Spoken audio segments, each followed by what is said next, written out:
Today, I want to talk about credit, debit, and cash. How do we buy stuff? What do we use to pay for things? Um, so most people today use credit cards to pay for things. It's convenient. You tap, swipe, whatever, and you're paying. Um, that's there's some positive sides to that. One is that it's extremely convenient, extremely fast. You're protected. You don't actually spend your money until you make the payment, and you can dispute things because it's not your money. It's easier to dispute it. You're not out the money. Um, the downsides are it's easy.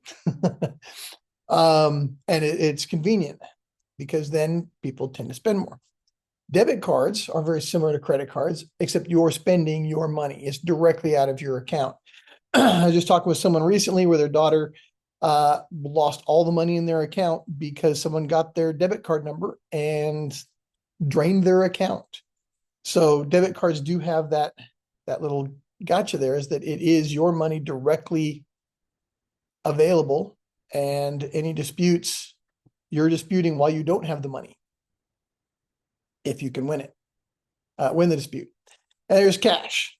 Cash is not as convenient. It is physical, and it has the benefit of you only spend it, and no one's going to steal your number and take your cash. They have to physically take the cash from you if they're going to steal it. So you won't find someone halfway around the world stealing your money from your cash like they could from your debit card or even your credit card.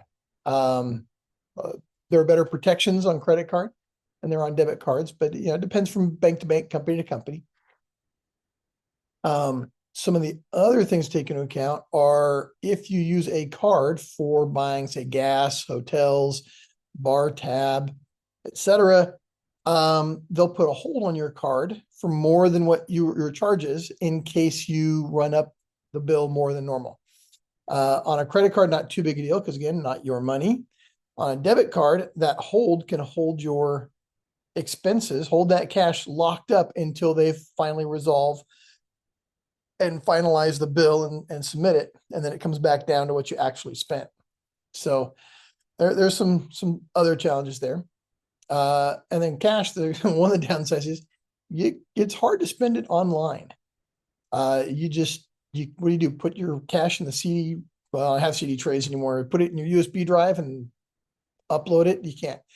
So cash is very convenient for in-store purchases. You can go in and trade the cash for the goods. For person to person, it's really good. A little less. There's some apps out there that make person to person transfers of money, digital money, easier. There are payment apps and things like that, which are kind of like debit cards. Often they'll take money from your account. So different ways to pay. I'd say that those the digital apps are mostly like a blend between cash, and that you have more control over it and more protect, and you can't overspend more than you have. And debit cards, similar situation there. So 3 ways to pay, and then the app environment kind of blends it and starts figuring out other ways to do it. There are apps that will let you pay like a credit card, pay now, buy now, pay later type things. There are apps that let you transfer directly from your account to someone else. You can do that to pay or to transfer funds to other people, just giving money away. There are apps where you can pay directly to the person, either through credit card or from your bank account. And one of the benefits of credit cards is that they often will have points or rewards of some kind. So you can get like 1 or 2, 3, in some rare cases, 4 or 5, maybe 6 or 7% cash back on credit cards. And the reason why they do that is they're counting on you to miss a payment.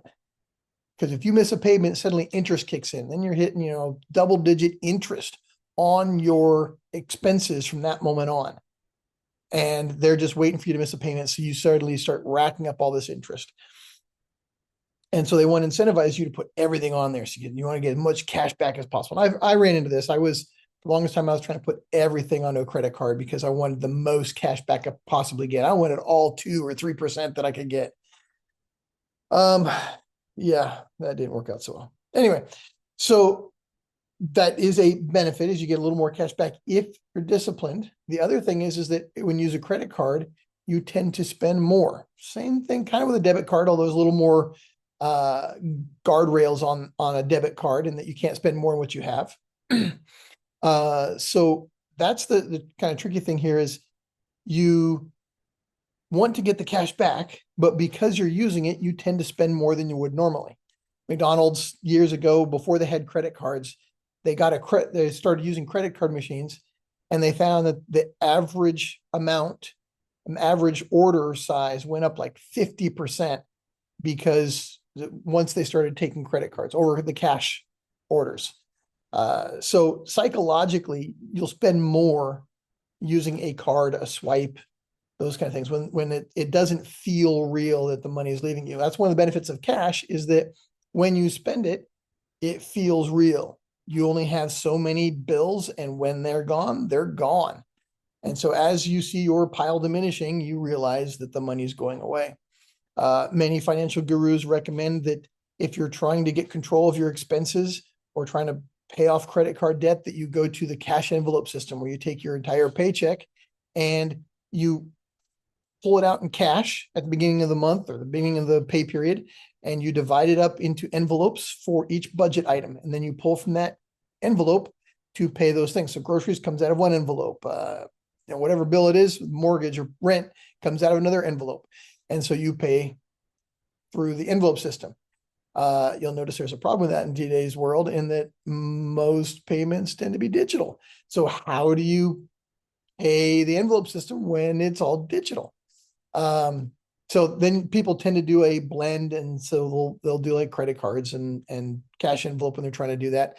The one way to do that is to have automatic payments from your bank to the credit cards, and have a credit card specifically set aside for some of those. For instance, let's say that your mortgage, you can do an automatic bill pay directly to the mortgage company.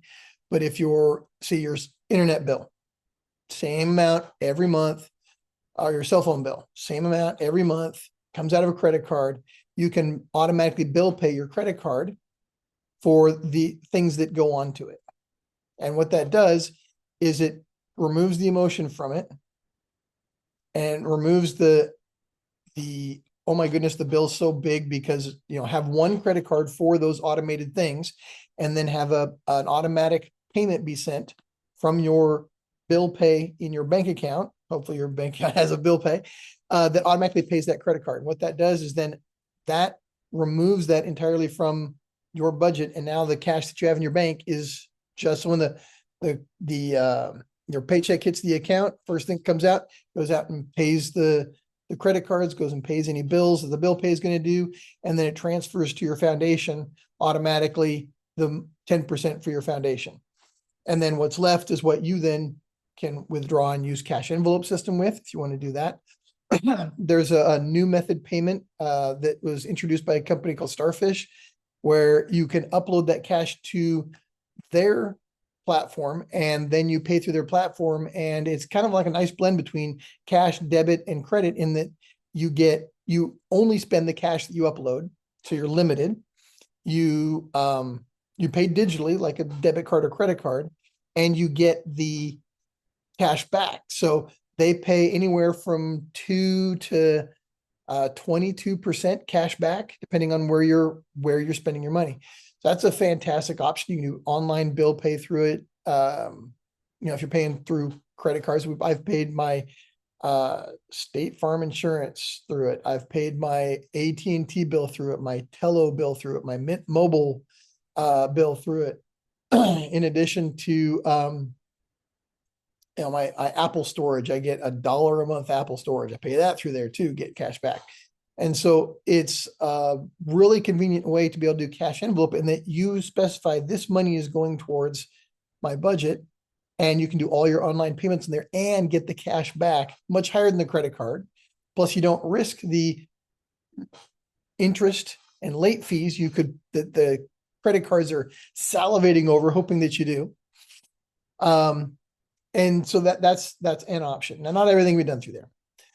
One thing, if you want to use the debit card and want to protect yourself, one of the things you can do is keep your debit card account. Usually there's a debit card and a savings account in the same bank. You keep the debit card account, the checking account, empty or near empty, and you keep most of your money, have like your deposits go into the savings account. And then you have your app on your phone to transfer funds, and you transfer the money from your savings account to the debit card when you need it, or to replenish it before you need it. I know some stores, it's hard to get signal. So if you know you're going to be spending some money, transfer, 20, 30, whatever you're going to need, a little bit more than what you need, to the debit card, so you can go and spend your debit card. And then you're protected because they can only pull out what's in the account. They can't go past what's in the account. So that's one technique if you're going to use a debit card.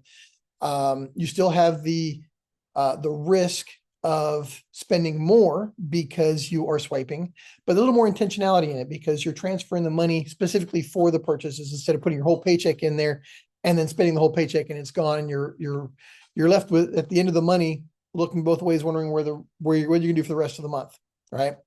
The money runs out before the month does.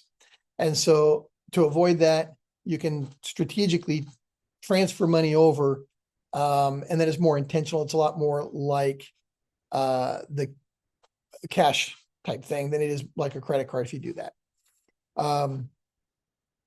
There are protections from credit card, like you rental car, you get extra insurance, things like that. I'm not saying don't do those. I'm just saying choose the path and don't just do the thing because it's convenient. And especially if you're trying to overcome credit card debt, if you're trying to take control of your spending, then you want to move more towards the cash or the online payment platforms like Starfish, so that you can still take control of your money, be able to do online payments, watch what's going on, and build those habits that then you can go back. This is an interesting thing I told you, but we went and tried to put everything on a credit card so long as time to get the most cash back as we could. And when I went to a cash envelope system, I had a problem.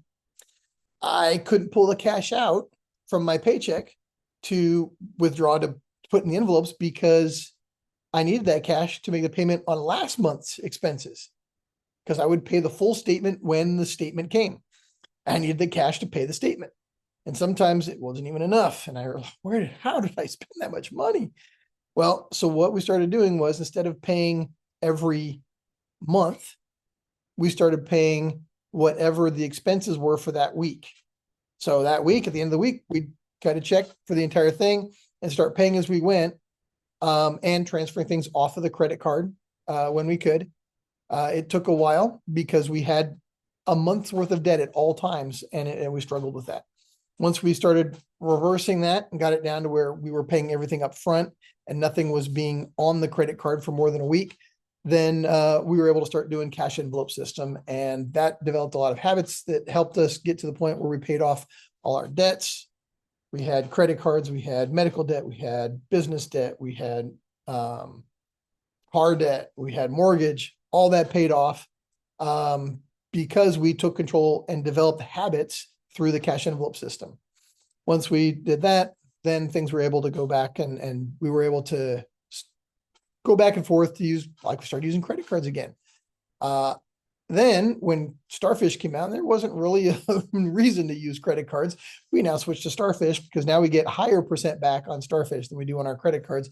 And there's no risk. You don't have to worry about, hey, there's going to be because of a glitch in the system, we now have a late payment and interest charges. None of that's there anymore. So think about how you use your money, how you pay for things, and choose intentionally how you're going to do it. Choose the way you spend your money such that it's best for you and puts you ahead, instead of doing what the banks want you to do, which is use the credit card for everything and risk the interest and fees. So take control of your money, choose wisely, and start building the habits that'll build a better future.